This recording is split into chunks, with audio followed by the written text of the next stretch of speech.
Capitalism is going to die a slow, painful death because people are going to wake up and recognize that capitalism was never intended to meet the needs of the majority of people. Capitalism, by definition, is exploitation of the many by the few. There's no way anybody can be comfortable under that. Once there's no jobs for us to take to work, once the rich own everything, the only way we're going to eat is if they go to what? Universal basic income. Universal basic income is a form of socialism, right? You're giving without people earning. So everybody here gonna get a universal basic income from the United States government. Why? Because there ain't no jobs left. Yeah. Artificial intelligence, because I see Elon Musk say, What'd he say? That's gonna be an existential threat to the human race. Like, yo, Oh, it is. But I feel like he contradicting himself because he got Teslas. He said it's the last thing you want right now. He like an AI. Well, see, here's the thing. Yeah. Here's the thing.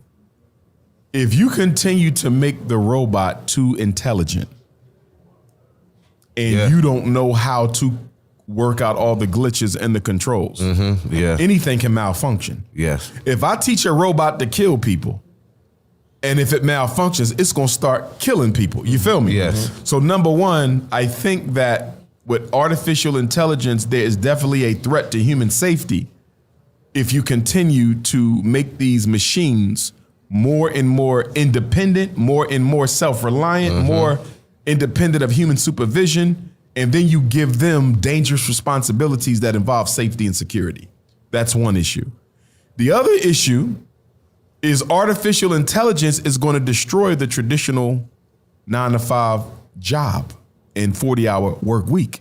Just seen that. If you keep on replacing people with computers, people will no longer be able to buy the things they need. If I can't buy, the economy collapses. The problem with capitalism is it's based on greed. And greedy people don't know when to stop taking. So they keep on reducing jobs because we got artificial intelligence, reducing jobs because we got artificial intelligence. But you fail to realize that by laying all these people off, they won't be able to buy nothing. So your economy falls. Crash. McDonald's, for the first time in history, is laying off thousands of workers. You know why? Because they now got the automatic machines. You seen the new McDonald's? Yeah. They don't need a person. You just order. So they're laying off tens of thousands. Amazon, they don't need workers because the AI, the computer can do it all. When you call to Amazon when you ain't get your package, it's all computerized. They laying off tens of thousands. Who else? Amazon, McDonald's. I seen a couple places. Facebook. Laying off a lot of people. Meta, I think they laying, all the big corporations are laying off tens of thousands of people, right? Let me draw a slavery analogy, okay? Slavery or artificial intelligence, two completely different things, but I want y'all to see this. One of the reasons slavery had to end is because as long as black people could do the work for free, white people couldn't eat. The poor white man hated slavery because it stopped him from taking care of his family. Slave labor crushed the job market. Do you feel me? So slavery had to end because the white man got tired of being broke. He was going to rise up against the government. But artificial intelligence is doing the same thing. Yes. Artificial intelligence is putting people out of work. What happens when everybody's out of work and can't feed, clothe, or house their family? They're going to rise up against the government. Craziness. If capitalism doesn't watch it, this country will descend into chaos because white people are going to overthrow the government if too many of them go broke. The only thing keeping them from doing it right now is America keeps perpetuating this notion of a middle class, right? We have middle class. You can become middle class. Go to college, get a job. You can become middle class. But what they don't tell you is America rewrote the definition of class. Traditionally, class refers to what? Ownership of the means of production. Class was wealth. Black people ain't got no wealth. So how do you have a black middle class if black people don't own nothing? Because they rewrote the definition. Guess what determines your class now? Education and occupation. It's no longer what you own. It's education and occupation. So let me give you an example. I'm a single black mother. I got 5 kids. I got 2 master's degrees. I'm a math coach at the local public school. I'm making $60,000 a year, but with 5 kids, Yeah. I'm dancing at the poverty line. According to Uncle Sam and the IRS, I'm not poor. I'm middle class. Yeah. You know why? Because how much I make don't matter. My job and my education.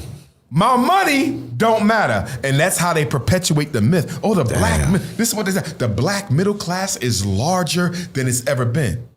They're not talking about money. They're talking about college degrees and occupation. And black people better stop sending their kids to college and start sending them to trade school. Because with the artificial intelligence takeover, any job that a robot can do won't be around 10, 20 years from now. You have to make sure you are majoring in a profession that can only be done with human hands. You follow me? Yeah. The trades can only be done with human hands because it takes a human mind to analyze how to get this electric through here and around there. You follow me? Yeah. Plumbing, how to get this electric through here and around there. I'll give you some artificial intelligence for y'all. Let me come to psychology, right? My expertise.